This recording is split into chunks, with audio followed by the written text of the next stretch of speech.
ഈ ചൂടിനെ നമ്മുടെ മനസ്സിനെ തണുപ്പിക്കാനായിട്ട് ഒരു ബനാന സ്മൂത്തി ഉണ്ടാക്കാം. വളരെ എളുപ്പമാണ്. നമ്മുടെ കയ്യിൽ ഏത് പഴമാണോ ഉള്ളത്, പാളയംകോടൻ പഴമോ പൂവമ്പഴമോ ഞാലിപ്പൂവനോ ഏതായാലും കുഴപ്പമില്ല, അതൊന്ന് മിക്സിയുടെ ജാറിലേക്ക് ഇട്ട് കൊടുക്കുക. ഇനി ഇതിലേക്ക് കട്ട പാല് ചേർക്കണം. ഞാൻ മേടിച്ച പാല് അധികം തണവുണ്ടായിരുന്നില്ല, എന്നാലും ഞാനത് ചേർത്ത് കൊടുക്കുകയാണ്. അതിനുള്ള ക്ഷമയൊന്നുമില്ല. ഇനി ഇതിലേക്ക് പീനട്ട് ബട്ടർ ചേർത്ത് കൊടുക്കണം. നമ്മുടെ വീട്ടിൽ ആൾക്കാരുടെ എണ്ണത്തിനനുസരിച്ച് വേണം പീനട്ട് ബട്ടർ ചേർത്ത് കൊടുക്കാനായിട്ട്. അധികമായാൽ ഭയങ്കര മധുരമായിപ്പോവും. അപ്പോൾ ഒരു 4, 5, 6 സ്പൂൺ ചേർത്ത് കൊടുക്കാം. ഇനി ഇതിലേക്ക് ഒരു 1/4 സ്പൂണോളം കൊക്കോ പൗഡർ ചേർത്ത് കൊടുക്കാം. ഇനി ഇതിലേക്ക് നല്ല തണുത്ത വെള്ളം ചേർത്തിട്ട് നന്നായി ബ്ലെൻഡ് ചെയ്തെടുക്കാം.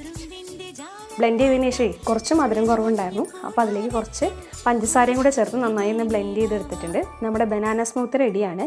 ഈസി ആൻഡ് സിമ്പിളാണ്. എല്ലാവരും മസ്റ്റായിട്ടൊന്ന് ട്രൈ ചെയ്ത് നോക്കണം. വീഡിയോ ഇഷ്ടമായാൽ ഫാമിലിക്കും ഫ്രണ്ട്സിലേക്കൊക്കെ ഒന്ന് ഷെയർ ചെയ്ത് സബ്സ്ക്രൈബ് ചെയ്ത് സപ്പോർട്ട് ചെയ്ത് കൂടെ നിൽക്കണേ. അടുത്ത നല്ലൊരു വീഡിയോ ആയിട്ട് വരാം. ബൈ.